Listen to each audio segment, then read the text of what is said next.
Hobbes ڈرامے کی اگلی قسط میں آپ دیکھیں گے کہ باسط اور عائشہ کے درمیان سوہا کو لا کر ڈرامے کو مزید کمپلیکیٹڈ کر دیا گیا ہے۔ اوپر سے عائشہ کی ماں سونے پر سہاگا باسط کا گھر اجاڑنے کے لیے سب کچھ کرنے کو تیار ہے۔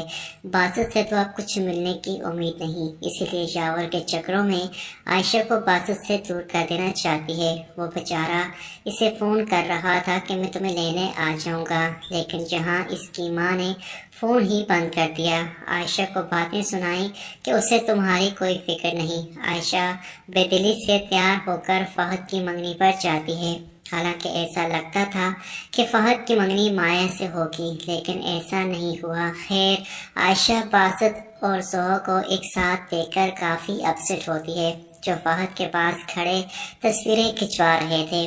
وہ ایک سائڈ پر جا کر کھڑی ہو جاتی ہے۔ باسط اس کے پاس آتا ہے کہ بہت حسین لگ رہی ہو۔ عائشہ جواباً طنز کرتی ہے کہ جس کے ساتھ آئے ہو اسے بھی یہی کہا ہوگا۔ ایسے میں سوہا بھی اس کے پیچھے پیچھے آ جاتی ہے۔ باسط کہاں ہو تم؟ جس پر باسط اس کا تعارف عائشہ سے کرواتا ہے کہ میٹ مائی وائف، اور اس موقع پر سوہا عائشہ کو جیلس کرنے کے لیے کہتی ہے، یہی تو میں دیکھ رہی ہوں کہ تم آئے تو میرے ساتھ ہو اور باتیں کسی اور کے ساتھ کر رہے ہو، مجھے بھول گئے۔ وہ باسط کا بازو پکڑ کر چپکنے کی کوشش کرتی ہے۔ یہ سب عائشہ سے برداشت نہیں ہوتا۔ وہ غصے سے پلٹ کر وہاں سے اپنے گھر چلی جاتی ہے، جبکہ باسط کو اس بات کا گلٹ ہے کہ عائشہ ناراض ہو کر گئی ہے، پتہ نہیں کیا سوچ رہی ہوگی میرے بارے میں۔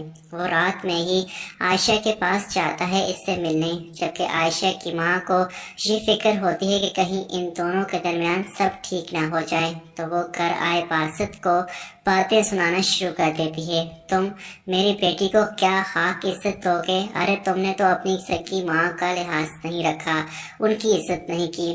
باسط سے مزید نہیں سہا گیا، وہ انہیں خاموش کرواتا ہے اور غصے میں وہاں سے نکل جاتا ہے۔ عائشہ باسط کے غصے کو دیکھ کر پریشان ہوتی ہے۔ آپ کو ایسی بات باسط کے ساتھ نہیں کرنی چاہیے تھی امی، کیوں کہا آپ نے ایسا؟ وہ روتے ہوئے کمرے میں آتی ہے تو بانو اسے سمجھاتی ہے کہ تمہیں باسط کے پیچھے جانا چاہیے، تمہیں اسے منانا چاہیے، ورنہ تم ساری زندگی میری طرح پچھتاؤ گی۔ میں اچھی طرح سے جانتی ہوں کہ تم اس کے بغیر نہیں رہ سکتی ہو، وہ تمہیں منانے آیا تھا، تم چلی جاؤ عائشہ۔ اور یوں عائشہ فوراً سے اپنا سامان پیک کرتی ہے اور باسط کے گھر جانے کی تیاری کرتی ہے۔ اس کی ماں یہ سب دیکھ کر پریشان ہو کر کہتی ہے، کہاں جا رہی ہو؟ اس باسط کے پیچھے؟ اسے دھمکی دیتی ہیں کہ جب وہ تمہیں رلائے گا، گھر سے نکالے گا، تو روتی ہوئی میرے پاس مت آنا۔ عائشہ اپنا سامان لے کر باسط کے گھر چلی جاتی ہے کہ نہیں آؤں گی۔ گھر پہنچتی ہے تو وہاں پہلے ہی زویا موجود ہوتی ہے۔ باسط زویا سے کہہ رہا ہوتا ہے کہ عائشہ کی ماں عجیب عورت ہے، بہت جاہلانہ باتیں کرتی ہے۔ اس بات پر سوہا اپنا مطلب نکالنے کی کوشش کرتی ہے، تو تم اسے طلاق دینے کا سوچ رہے ہو؟ باسط خاموش ہو جاتا ہے۔ باسط کی خاموشی دور کھڑی عائشہ کو بدگمان کر دیتی ہے۔ وہ پلٹتی ہے تو ملازم سامان لیے کھڑا تھا۔ عائشہ سے پوچھتا ہے کہ آپ کا سامان کہاں رکھوں؟ باسط فوراً پلٹ کے دیکھتا ہے تو عائشہ وہاں سے ناراض ہو کر چلی جاتی ہے۔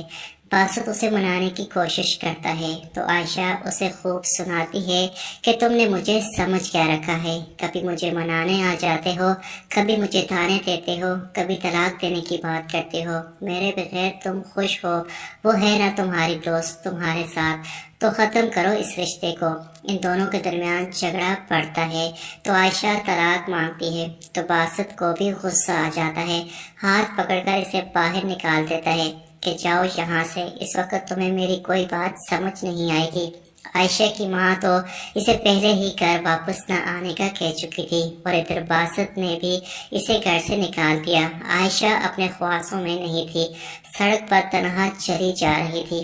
ایسے میں سامنے سے آتی ہوئی گاڑی کے آگے آ جاتی ہے اور عائشہ کا ایکسیڈنٹ ہو جاتا ہے۔ عائشہ کے ایکسیڈنٹ پر باسط تڑپ کر رہ جائے گا، اور اب جا کر اسے احساس ہوگا کہ وہ عائشہ سے کتنی محبت کرتا ہے، جب عائشہ کو کھو دینے کا خوف پیدا ہوگا۔ بہرحال اس سب کے بعد امید ہے کہ